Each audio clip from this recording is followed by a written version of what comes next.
to kick off our brand new series on parenting. Now, parenting is by far one of the hardest things I've ever done, but also one of the most rewarding.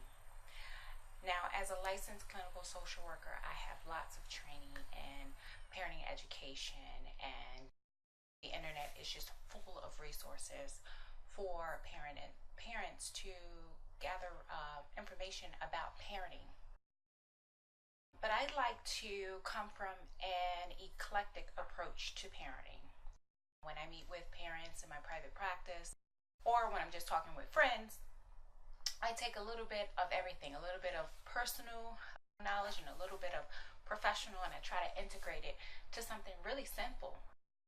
It's called reality parenting. And basically, in a nutshell, what that is just parenting for your children to enter the real world. So when you're using tactics and strategies, always asking yourself, how can I prepare my child for the real world? And here's some tips and strategies on how you can do that. So, real world parenting, like I mentioned before, is a balanced approach to parenting. So you want to balance accountability. You want to balance empathy training, respect for your children, self-regulation, emotional and social intelligence. So I know I said a bunch of words, but it's really simple. If you're parenting from the perspective of it's my role to teach my child how to survive in the real world, then your parenting techniques and strategies should flow in alignment with that. So here's some tips on how you can do that. Discipline has a lot to do with that. And discipline, the definition of discipline is just to train someone in the code of conduct. So we live in a world where we are interconnected. We have laws. We are social beings. So just trying to find a way to parent your children so that they can effectively manage social relationships while also having an understanding that certain behaviors, if not managed early, will be managed by legal actions. For example, stealing. You definitely want to emphasize that we can't take things, whether it's something from another sibling's room, without asking, because you do not want them to grow up thinking that it's okay to take just because they want. So you want to eliminate that immediate gratification. The other thing is boundaries. So if you have children leaving the bathroom without clothing on, or not respecting their bodies, that's a good time to teach those things. So here's some tips. So when you're disciplining your child, you definitely want to make sure that your discipline is teaching something. So never discipline out of anger, never discipline to get back at your child or to show them who's boss. You want them to respect you, but you also want to teach them specific skills. And what I mean by teaching them specific skills, you want your discipline to match whatever the offense is. So, for example, if they do not clean their room and that's part of the house rules, then you want to talk about, you want to tell them why they earned whatever the consequence is, because keeping a tidy room helps them stay organized and things of that nature. So you definitely want to teach. Or for example, self-regulation. You can teach self-regulation. A lot of parents use timeouts or breaks, which are very effective for if you have a child who overreacts. Say, okay, you know what? You need a break. Why don't you go to your room and we'll talk about whatever occurred in 5 minutes. And what you're essentially doing is you're taking a break. That timeout is not just for them, but also for you to calm down as well. But it teaches them self-control, that it's okay to step away when you're really upset and then come back and talk about those things. Because if you don't have that time apart, people might say things out of anger that they don't mean. Other things can occur. So that is a good way to teach self-control. So our next tip is give choices.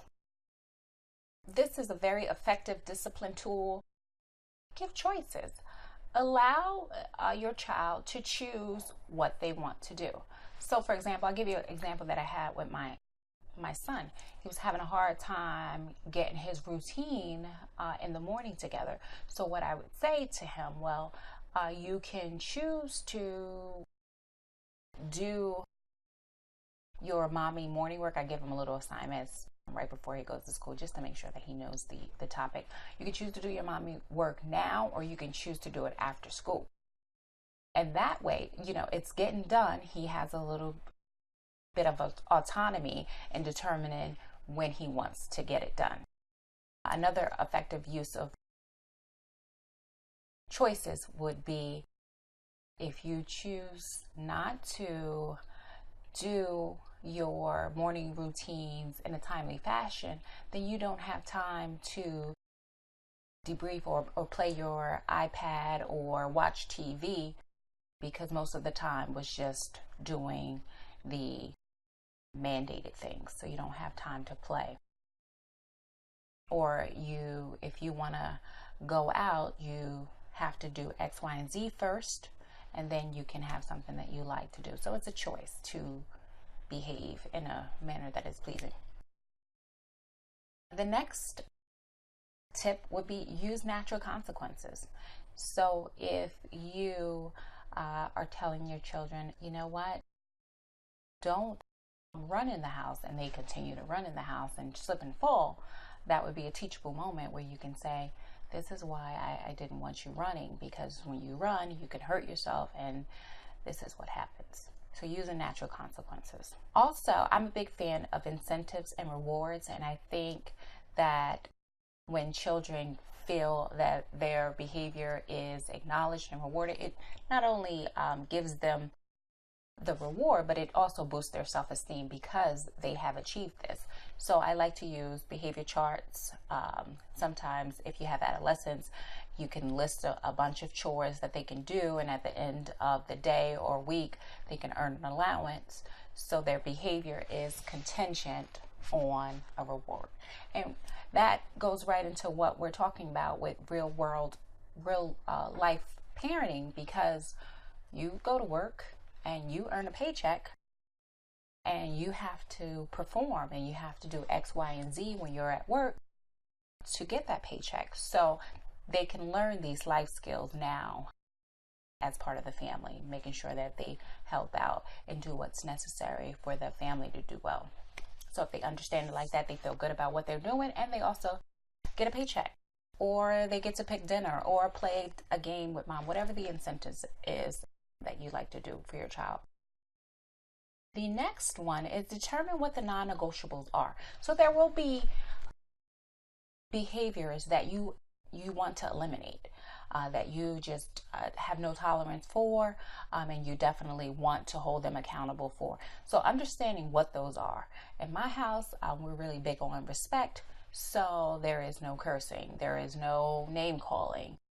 And if any of those occur, then my children understand that they will lose something or be sent to their room. So those are the non-negotiables that we have. The last one is most important. Be consistent. A lot of times parenting falls by the wayside because there is no consistency. So if you are disciplining and you're having a difficult time with your child either accepting those decisions, you must be consistent, because if you at some point give in, then what you're teaching is opposite of what you want. You're teaching manipulation. So the child knows that if they just kind of hang in there, they're going to wear you down, because you're eventually going to get overwhelmed and give in. So you definitely want to be consistent, even if it is difficult, even if it seems very exhausting. Hang in there, because eventually they will stop the behavior, because they know that you're going to behave in a consistent fashion. So that's all I have on real life parenting. I do have some follow-up series coming. Please like, share, and subscribe to our YouTube channel. We also have a Facebook page, Restorative Family Services, and also Instagram. So please go on and follow us. Thank you so much for watching, and I will see you next time.